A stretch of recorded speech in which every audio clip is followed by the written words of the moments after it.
Oi, gente. Tudo bem? Primeiro, eu queria agradecer o Carlos, que trocou o horário comigo. Meu voo saiu de era 10 da noite, veio para 5h10. Para quem não sabe, eu sou brasileira morando em Buenos Aires, então estou meio portenha. Então, é um voo internacional, então vai ser mega corrido. Queria falar, então, hoje de Go Routines em Containers, de como não ter esse processamento interrompido. Parece um negócio de outro mundo. Já aconteceu comigo algumas vezes. Geralmente é uma surpresa quando acontece. Então, eu queria dividir um pouquinho de como a gente pode evitar isso. Eu sou a Bianca Rosa. Eu sou Staff Platform Engineer, que é um negócio meio back-end, meio infraestrutura, meio DevOps, meio o que tiver para fazer. E trabalho na HomeGlow, que é uma empresa americana, que é basicamente um hub que conecta profissionais de limpeza e pessoas que procuram profissionais de limpeza nos Estados Unidos. Já trabalhei na Lumos, uma startup também americana, e na Red Hat e na Estônia. Beleza, tudo é lindo quando a gente cria as nossas primeiras apps em Go. Opa, que legal, dá para fazer coisa em background, é mega simples, gostei muito. Aí a gente vai lá e faz um negócio, né? A gente vai lá e cria um código main e coloca um Go Routine para rodar. Exemplo, obviamente, ninguém faz for e levanta 10 Go Routines assim à toa, né? E a gente coloca lá para fazer algum negócio aí dentro. Nesse caso, é um time sleep. Geralmente, vocês também não vão criar uma Go Routine para fazer um time sleep dentro. Isso aqui é só exemplo, né? E acabou, beleza. Não tem que dar errado. É muito simples.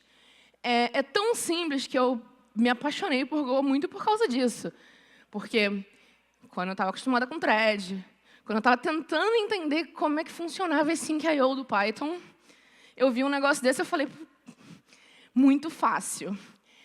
Claro que tem muita... É simples porque tem muita complexidade abstraída, né? Então, é simples para você, não necessariamente para a linguagem, para o compilador da linguagem, não necessariamente para o tempo de execução da linguagem, mas está ali, Go Runtime resolve muito isso para a gente. Mas tem o que dar errado, e aí vou tentar dar play aqui, vamos ver o que acontece. Não, tem que vir aqui. Beleza. Aí a gente vai lá, às vezes eu faço isso com live code, mas eu não estava me sentindo muito brava dessa vez. Então, a gente vai lá e roda, e não tem o que dar errado, só que dá. Se você roda exatamente esse exemplo, eu vou deixar código, GitHub, etc., para vocês verem.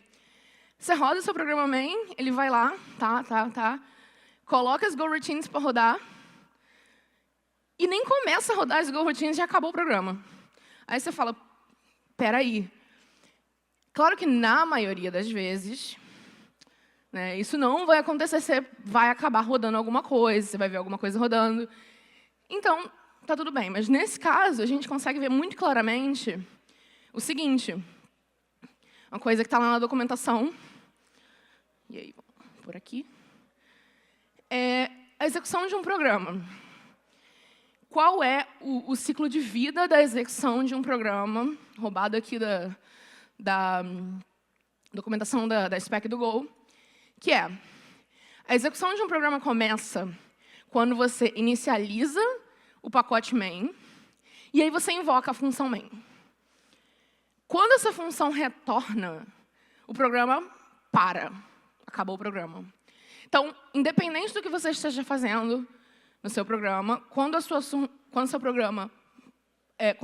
função retorna, o programa para. Não espera pelas outras não main Go Routines para completar. Isso tem um negócio muito legal, que eu gosto de sempre falar, é que quando a gente fala de função, a função main é uma Go Routine. Ela só é a principal, mas ela também é uma Go Routine. E as outras não main são essas Go Routines que são criadas a partir dela. Beleza? Então, bora lá. Molezinha, então. O que eu faço? Eu vou lá, crio as minhas Go Routines e boto um time sleep no final. Né? Por que não? E vai funcionar, vai funcionar. A gente vai ver que, nesse caso, a gente vai ter até um tempo suficiente para começar a rodar. Vai ficar muito pequeno aqui, eu acho, para vocês, hein? Mas a gente vai ter um tempo suficiente para começar a rodar. A gente faz o schedule da GoRoutine, né? A gente começa ela começa a rodar, termina de rodar. Isso porque os meus números mágicos funcionaram bem. E o time sleep vai esperar que elas rodem e elas terminam de rodar bem. E aí, beleza, acabou o programa. Funciona mais ou menos, né? Só porque a gente sabe mais ou menos quanto esse programa vai durar, porque é um exemplo. Ninguém faz isso. Então, para isso, a gente vem com um conceito que a biblioteca Go não só simplifica muito o uso de GoRoutines, como simplifica todo o ecossistema ao redor de lidar com GoRoutines. Para isso, a gente usa Sync Weight Group. Não sei se vocês já ouviram falar, mas é uma das coisas mais lindas e bonitas que eu já vi em linguagem de programação que lida com concorrência, etc. Documentação do Go, nesse caso, até nem a documentação, é um site que eu gosto muito de usar, é o Go by Example. Ele fala, para você esperar por múltiplas GoRoutines terminarem, você pode usar um age group. É sempre pode, porque tem outras formas, né? E se a gente fosse usar um age group, como é que a gente faria? É nesse mesmo esquema, o mesmo código ali, etc. Vocês vão ver que existe ali um wait group, a criação de um wait group do pacote sync. Depois que a gente fala scheduling GoRoutine, a gente faz um wait group.add. E para cada GoRoutine que a gente começa e termina de rodar, a gente pode falar, terminei. E no final do nosso programa, a gente pode falar, agora espera. Para tudo e espera. Uma chamada síncrona. Uma chamada que bloqueia. Ou seja, minha função main não retorna. Eu seguro, espero e falo. Vamos esperar todo mundo terminar de rodar para eu terminar meu programa. Excelente. Detalhe importante para chamar a atenção aqui. Vocês sabem se dá certo se eu colocar o meu waitGroup.add dentro da minha GoFunk, ali, da minha GoRoutine? Tipo, se eu crio a minha GoRoutine e coloco alguma coisa dentro do meu waitGroup depois que ela é criada, será que funciona? Pode funcionar. Pode não funcionar. Você não tem garantia de que a sua GoRoutine vai começar a executar antes que seu programa termine. Então, qualquer coisa que você quer garantir, cara, quero colocar coisa no meu wait group, quero inicializar o meu channel com um tamanho específico, tem que ser sempre antes de você sair para outra GoRoutine. Porque se você faz isso dentro dela, pode ser que você nem comece a fazer ela e já acabou o programa. Então, se eu tirasse essa linha 8 e passasse para a linha 10, possivelmente ia acontecer a primeira coisa do primeiro programa. Eu ia esperar, mas esperar por nada, porque não necessariamente a gente deu tempo do Go Runtime conseguir executar a minha função ali dentro. Detalhes, né? Então, vamos lá. Com o wait group, o que acontece com esse negócio? A gente vai lá, executa, eu mostrei ali o wait group. Tá bem? Depois eu posso abrir o código para vocês verem também, um pouquinho maior. E abrimos aí, inicializamos as GoRoutines. Estamos esperando, bonitinho. E ele termina de rodar e acabou. Wait group. Até aí a gente está falando de como esperar, né? E eu falei lá no início da talk que o problema é como não ter o processamento interrompido. Então a gente vai evoluindo aqui ainda. Deixa eu clicar aqui. Beleza. E quando a gente fala de esperar, é sempre bom a gente também ter em consideração o seguinte. Quando você está em algum ambiente tipo Kubernetes, você pode configurar o tempo que você dá para a sua aplicação para ela parar, de fato, depois que você inicia um processo de realmente parar ela. Ou seja, se eu deleto meu pod, se eu faço um deploy, eu tenho um tempo, desde o momento que eu falei, olha, eu tenho outra versão desse container para você. Eu tenho um tempo até o Kubernetes virar e falar, quer saber? Você me falou que tem, cansei de esperar e vou destruir o seu container e vou colocar o novo, porque você falou que tem um novo. E aí tem sempre um termination grace period, blá, blá, blá. Isso está tudo na documentação do post-termination lifecycle. Se você estiver usando SS, detalhes também, tem várias outras coisas. Toda plataforma de orquestração de container vai ter isso. Vai ter start timeout, stop timeout. Stop timeout é bem parecido. Falei para você, tem um deploy, tem um container novo, e agora você não parou a tua aplicação ficou lá esperando um montão de GoRoutine que você usou o wait group lá, e elas demoraram um pouquinho mais do que deveria. Vou cortar. É o famoso Q-9, quando você está pistola, que o serviço não parou na tua máquina, você vai dar um PS aux, ver o PID Q-9, sucesso. Não façam isso em casa. Excelente, então. É isso. Eu só vou dar, então, 20 minutos para o Kubernetes. Vou esperar todas as minhas GoRoutines e acabou. Talvez poderia, eu não sei qual é o limite máximo. Eu sei que o SS no Fargate tem 2 minutos no máximo. 2 minutos é tempo pra caramba, tá? E a sua aplicação provavelmente não é um script que roda do início ao fim. Então, nem se você quisesse forçar muito, olha, eu vou forçar muito, vou dar 10 minutos para o Kubernetes para a minha aplicação.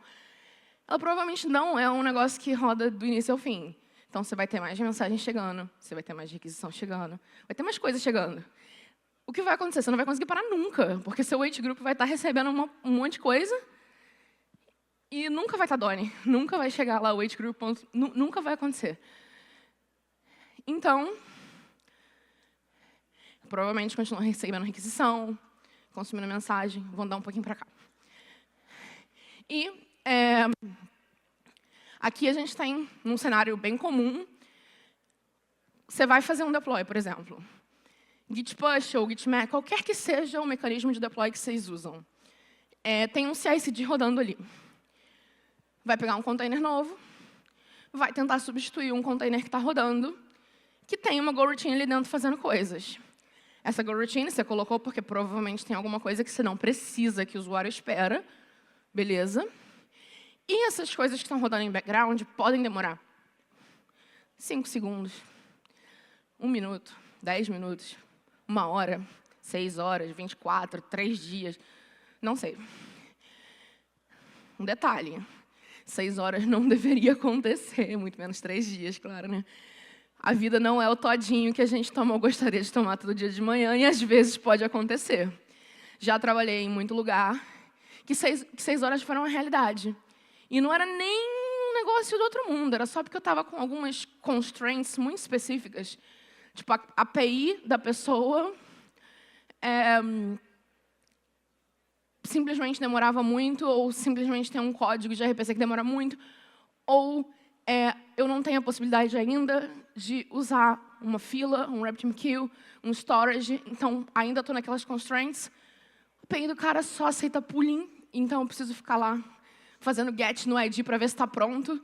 Então eu estou lá gastando o meu processamento, fazendo network calls ali, gastando minhas instruções de processador, como o Bill falou ali. Fazendo network call para ver se está pronto o negócio que eu pedi para fazer na outra API, que nem é do meu controle, geralmente. Então, a vida não é o todinho que a gente gostaria de tomar todo dia de manhã.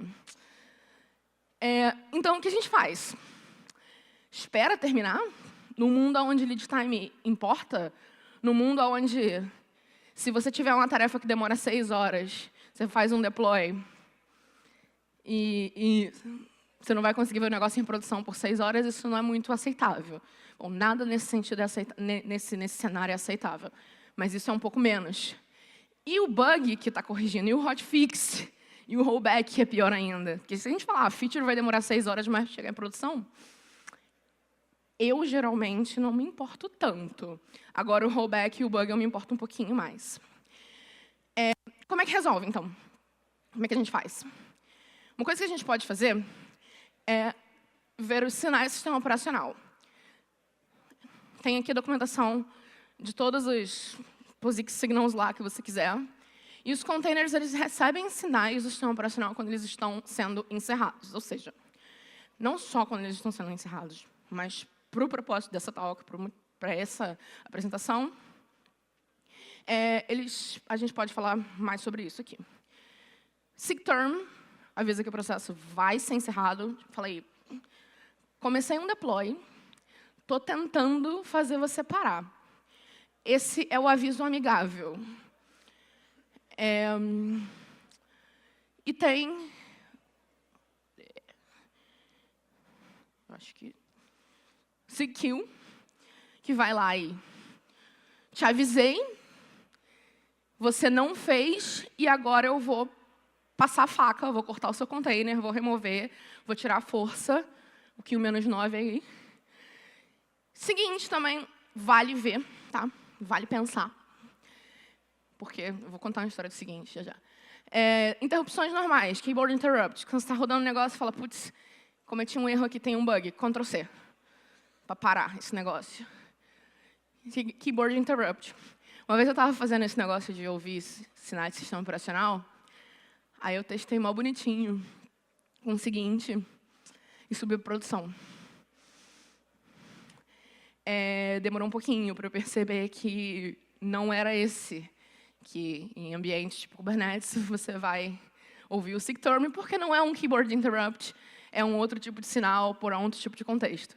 Esse tipo de bug que na minha máquina funciona, era verdade, na minha máquina funcionava, que eu não usava Kubernetes na minha máquina. Mas se eu estivesse usando o Kind, talvez não acontecesse. Então, Go traz para a gente também, cara, standard library linda, Signal Notify. O que o Signal Notify faz para a gente? Ele ajuda a gente a escutar esses sinais do sistema operacional através de uma função que existe na standard library do Go. A única coisa que você precisa passar para ela é um channel. Você vai falar, olha, eu tenho aqui um channel, vou criar meu channel.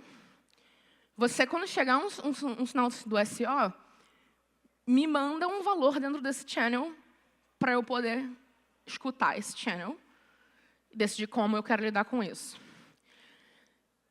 Channels. O channel é um mecanismo para a gente conseguir executar funções de forma concorrente. Não, para que a gente faça que as funções que executam de forma concorrente possam se comunicar entre elas. É a forma mais, geralmente, a forma mais efetiva que você consegue se comunicar através, não processos, mas entre GoRoutines, sem precisar ir para um banco de dados externo, sem você precisar sair ali do teu container, certo? Então, geralmente, quando você tem alguma coisa, uma GoRoutine, que acessa qualquer coisa de fora daquela GoRoutine, e, tipo, sei lá, uma variável de pacote, etc., é muito provável que você não deveria estar usando alguma coisa desse tipo. Você deveria provavelmente estar usando uma forma de comunicação entre essas GoRoutines, que são os channels. Também isso tudo muito teórico, depende muito do caso. Beleza. Então, quando o seu sistema operacional envia esse sinal, o seu programa recebe um valor nesse channel. Beleza. Vou lá, então, crio uma GoRoutine muito especial. Vocês vão ver até o próprio exemplo do workshop do Bill Sivasecono, o repositório lá dele e tal. Tem isso aí em algum lugar lá. Eu até espiei para ver se ele não ia dar spoiler da minha talk. Porque eu falei, putz, se ele falar desse negócio, eu estou ferrada. A gente cria um channel. E a gente cria 2 channels, né, na verdade. A gente cria um channel nosso, que é o meu channel chamado Graceful Stop. É o channel que eu crio para avisar a minha função main que está na hora de parar. E eu crio um outro channel para entregar para o Go Runtime, para falar para eles, olha, esse channel que eu criei seguinte, que foi um péssimo nome, que agora eu percebi, tipo, olhando, ele escuta tanto o seguinte quanto o SIGTERM, né? E eu passo esse channel chamado seguinte para Go Runtime. Go Runtime vai lá.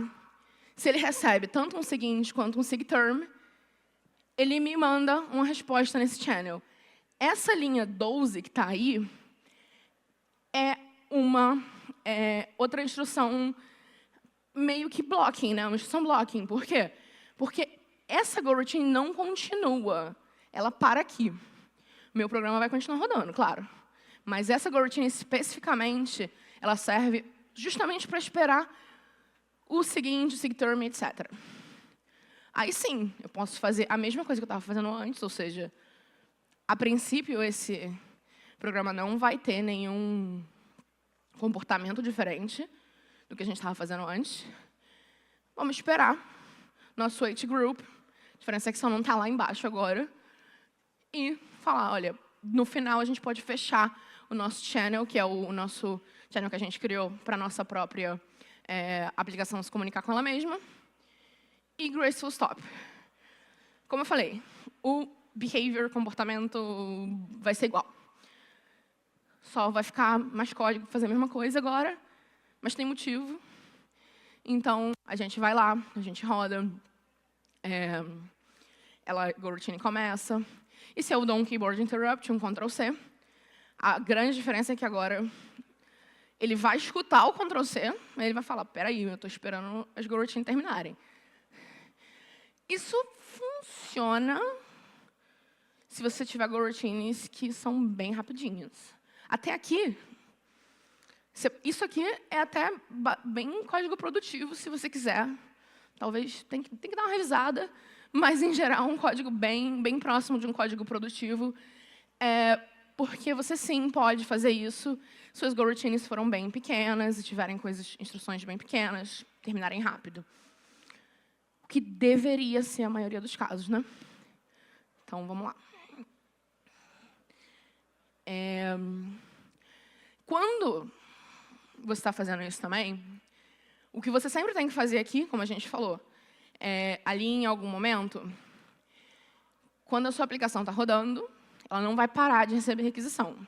Então, mesmo que você esteja esperando goroutines existentes pararem, que você, no mínimo, precisa garantir é que você vai fechar a porta para ninguém mais entrar.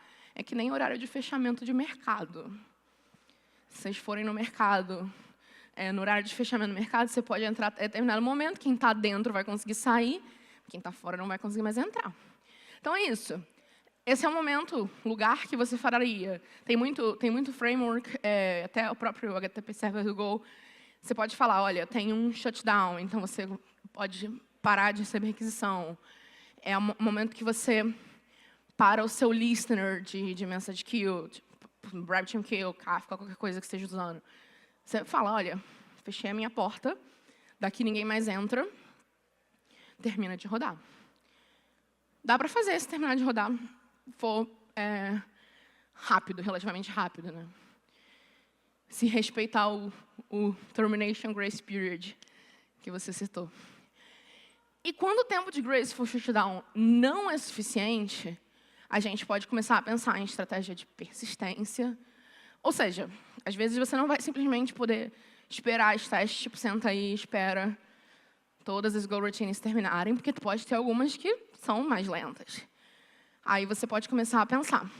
Vou roubar coisa de Python aqui. E vou falar que simples é melhor do que complexo. Sempre pensar muito bem em qual é o impacto da decisão que você está tomando no ecossistema da empresa que você está. Em que sentido? Só porque eu tenho uma goroutine que demora 10 minutos, eu vou botar aqui um Kafka. Vamos pensar. Só. Eu não estou nem falando que sim nem que não. Pensar. Eu diria começar com o mínimo que você precisa fazer. Qual é o mínimo que você precisa fazer para chegar no próximo passo? Sei lá, uma das formas bem bobas de garantir integridade, tipo, por exemplo, essa goroutine que está executando, pode ser que seja alguma coisa de processar um pagamento do cliente, que quando o cliente botou no carrinho, botou pagar, você fala, eu vou tentar lá cobrar. E em background, você vai lá tentar cobrar. Você precisa cobrar, não tem opção de não cobrar a pessoa. você não precisa que ela espere, certo?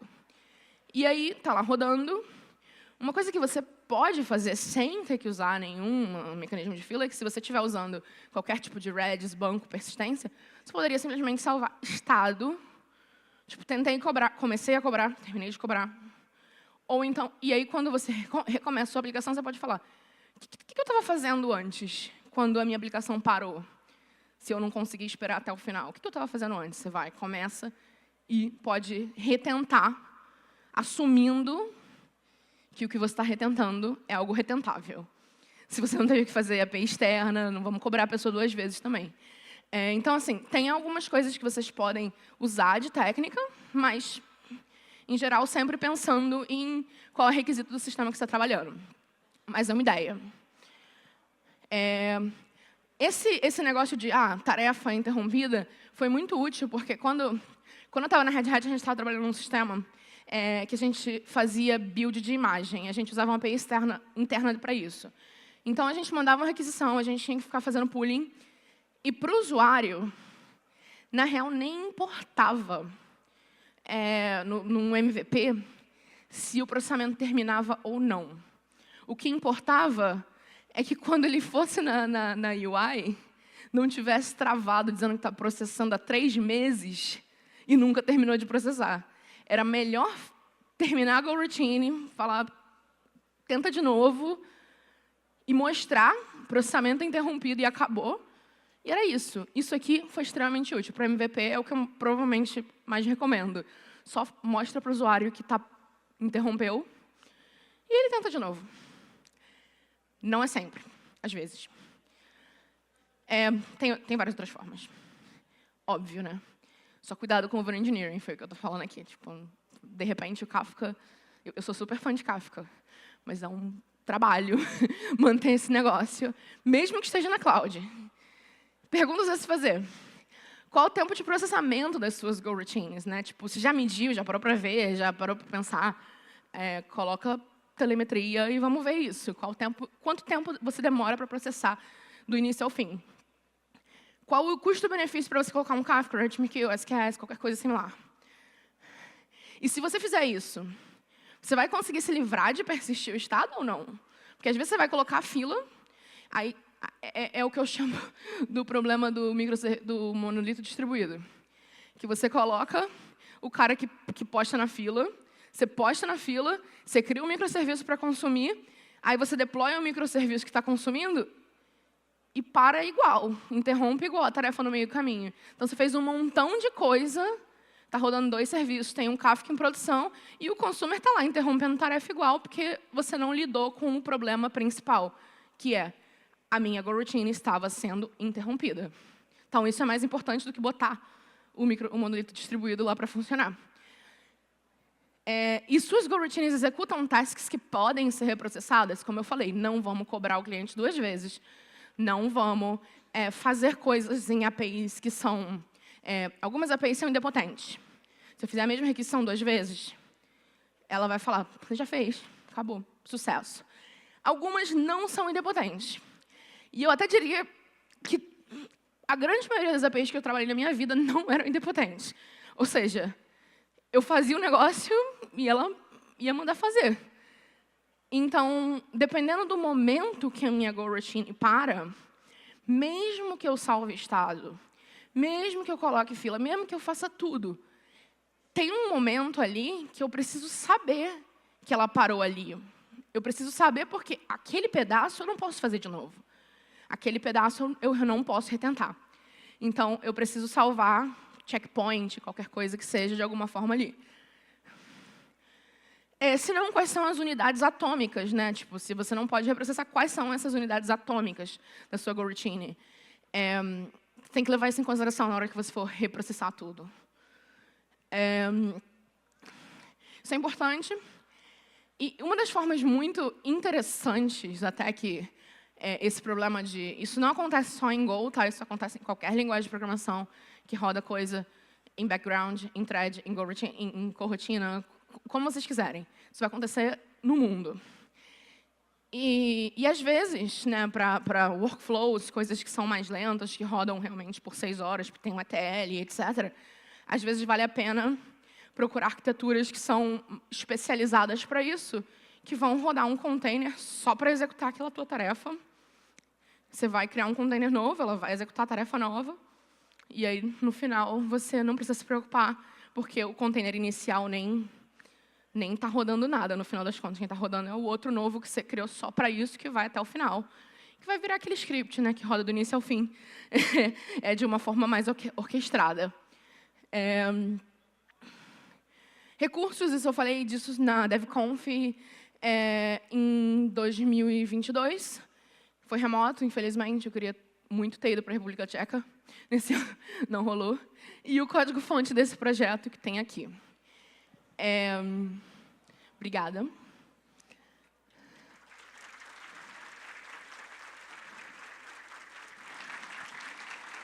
Site, se vocês quiserem ver contato, tudo, essas coisas, está por aí. Eu fiz um dia desses o domínio Aprenda... Não sei se vocês têm esses zooms, às vezes, na internet, ver se o domínio está livre. Então, eu fui e o Aprenda Go estava livre, eu comprei.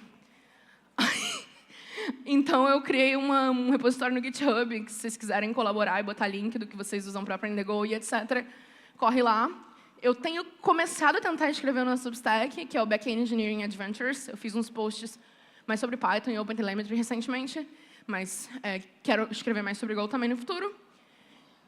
Não quero fazer jabá, mas só para saber. Go Essentials Complicando Go da Linux Tips são 2 cursos que eu ajudei a desenvolver. O Go Essentials é totalmente gratuito, então quem quer começar na linguagem e tal, se vocês quiserem recomendar, tá aí. E é isso. Obrigada, galera. Show de bola. Obrigado, Bianca. Obrigado por estar aqui. Parabéns. Obrigada, Elton.